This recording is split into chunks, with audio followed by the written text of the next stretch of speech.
Also, what about MSNBC? It is fun to watch super lefties explode when Trump doesn't just do well, but he flogs the rest of the field. And of course, it's all to do with racism, sexism, homophobia, misogyny, evil Christians. What about Joy Reid last night? I mean, it's the elephant in the room. She's still a brown lady that's got to try to win in a party that is deeply anti-immigrant and which accepts the notion that you can say immigrants are poisoning the blood of our country.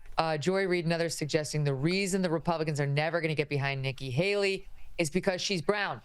She has brown skin, and the Republicans hate people with brown skins. They hate the black people and the brown people. Everyone knows this, and that's why Nikki Haley, who was governor of a deep South state, who was made UN ambassador and who, is atop the polls after Trump right now, is secretly loathed by Republicans. I don't quite follow the rationale. And then the other commentators over on MSNBC were talking about how the real yesterday, even though Trump was 51%, it was bad news for him. Bad. Because he's only at 51%. And, the former sitting president only got 51% of the vote. Can you imagine Barack Obama went back in there and ran? He wouldn't get 51% of the vote. Okay, that's Barack Obama. Well, let's talk about reality. Your president right now is Joe Biden. And 77% of the country thinks he's too old, including over 60% of Democrats think he's too old. 2/3 of Democrats think someone else should be running. How do you think his poll would go if you people would allow a primary, which you won't? Right? Are we actually pretending that, I realize the Republican Party doesn't entirely want Trump, but more Republicans want Trump than Democrats want Joe Biden. It's just the Democrats are a lot more effective at keeping people out of their primary.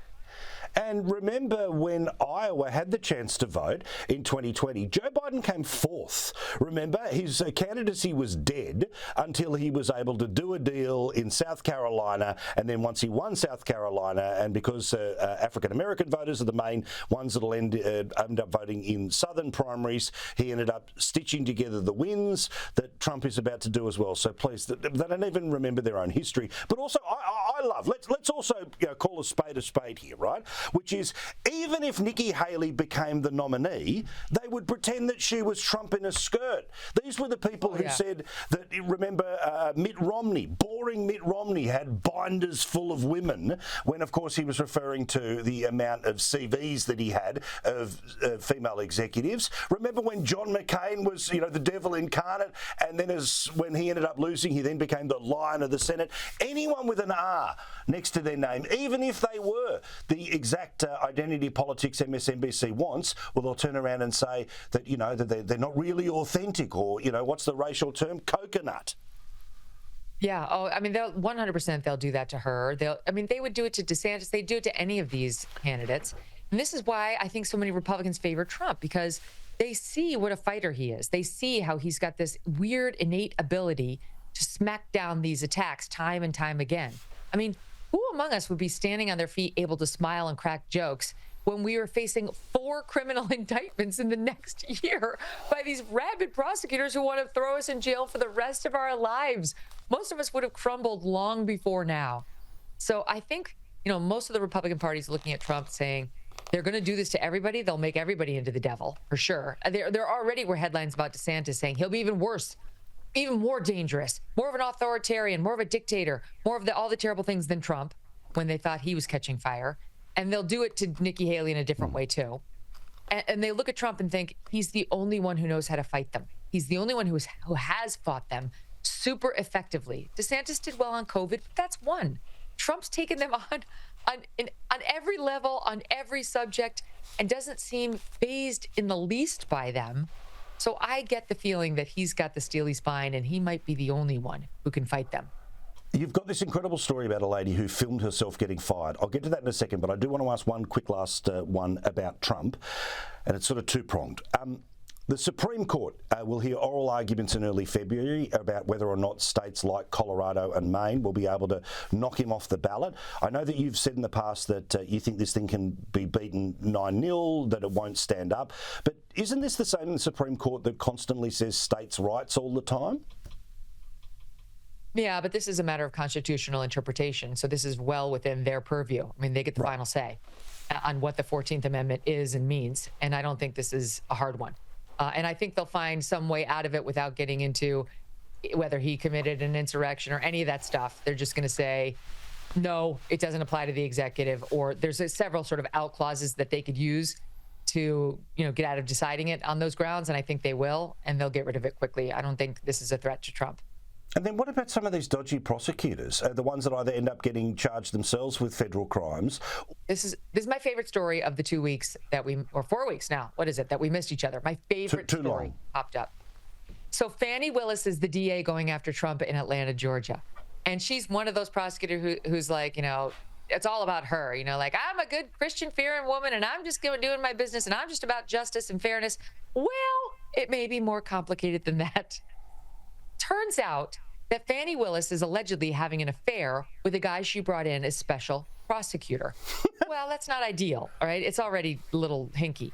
And that guy happens to have been married up until very recently when they filed for divorce papers, and Fani Willis is named in the papers and is about to be deposed by that soon-to-be ex-wife's lawyers. Why is that?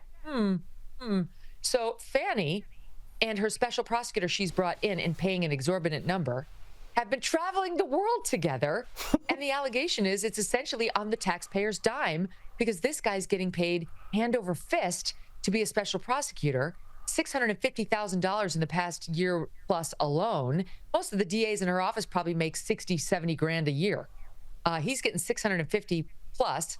And they went to Napa Valley together. They went to Jamaica together. They went down to Florida together. It's wonderful to be a prosecutor of Donald Trump. It pays big, and you get to be out on a lounge chair with a fun coconut drink. It stinks, and it creates, at a minimum, the appearance of impropriety, and very possibly an actual conflict of interest in which she now has a financial stake in this prosecution continuing, which is totally antithetical to the duties of a prosecutor who's not there to seek convictions. She's there to seek justice. So if the facts come out that he didn't do it or this case looks weak, you're supposed to be the person who can say the interests of justice are, I dropped this. But if you don't get to go to Jamaica anymore, if Napa Valley had such the tasty wine, I really want to get back there, but I can't afford it without the special prosecutor money this boyfriend of mine is getting, you've created a problem for yourself.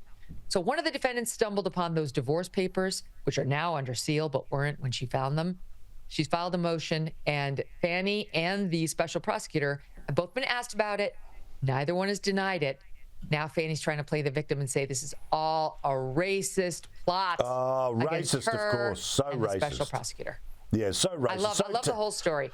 Yeah, it is spectacular. All right, last one here. Somebody gets fired as a salesperson for a company but decides to film it. Yeah, I'm going to stop you right there. Sure. So I started August 25th. I've been on a 3-month ramp, and then it was 3 weeks of December, and then a week of Christmas, and then here we are. I have had the highest activity amongst my team. Is she the hero, or is the company, going to sue her for illegally recording something? Okay. What this is about is whiny, weak, woke youngsters who don't understand how the world works. This woman finds out she's going to be riffed or fired. The word must have gone around the company. They're calling people, laying them off. So she decides to set up her phone to tape the HR people as they come for her. And her piece of the conversation is all on camera with her trying to assert dominance as she's being fired by HR. Yeah. I'm going to need to stop you right there. I'm going to need an explanation as to exactly why I've been fired. And I dispute any allegation about my performance. And I need the specifics. I am demanding this. Right? It's HR. They don't give reasons anymore. Unless they have to by contract. This is the new thing in HR. They don't have to tell you why you're being fired, and they don't because they don't want to get sued, etc. So you have no right. You don't run the corporation. You're not in a position to make demands of the corporation. And she posts this, Paul. She secretly records this thing with 2 HR lackeys who probably don't even know why she's getting fired. They're probably just reading the script that the manager gave her, like, please fire this annoying person. Yep. And so they're trying to do it. She's taping them. She posts it. Why? Because she wants to look like the victim and the heroine at the same time. I've been wrongly fired, and look at me asserting my power, demanding answers, and then holding corporate America responsible for the way they treat young people in this terrible economy. No, not it, sister. Almost everyone's been fired or didn't get a job that they really wanted or had a professional disappointment. And you know what the most of us do, what most responsible, mature people do? They go, they have a drink, they have a cry, they hug their loved one, they feel crappy for about a day, and then they pick themselves up, dust themselves off, and move on. They don't tape the outgoing employer. They don't try to blame someone other than, they don't try to look tough by demanding answers, and I will interrupt you so that I get the information I feel. You know what? Getting fired, getting a demotion, getting rejected from an opportunity is itself an opportunity for you. It wasn't a good match. And when you do things that are crappy to an employer, like tape them without telling them, you know what you do? You invite retaliation. What the company did, not the illegal kind, the justified kind. The CEO of the company then felt the need to comment on exactly why she got booted after 3 months. We can tell when you're crappy at sales right away. And guess what, sister? You were.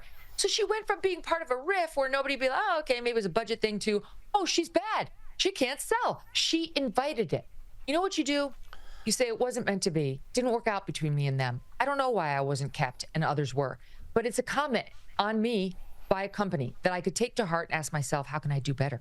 How can I try harder? How can the next time I not be the whiny, annoying one who tapes people, but the one who gets kept because I've worked so hard and I've been so good they can't ignore me? Instead of doing that kind of self-reflection, this generation goes right to victimhood and doing surreptitious, unethical, weird things like taping the employer. It's wrong. I don't like where society's going. And I really think these young people need to understand, work harder, do better, stop blaming others, blame yourself. Even if you don't feel that it's justified, it's empowering, and it creates a crisis. It creates an opportunity out of a crisis. It's really simple.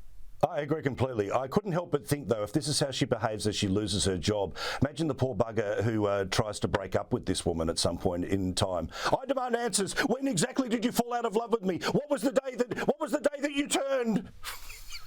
You know what? You're going to get a boiled bunny if you do this to this girl. I don't recommend it. Stay away. Stay away. All right, love you. We'll see you next week.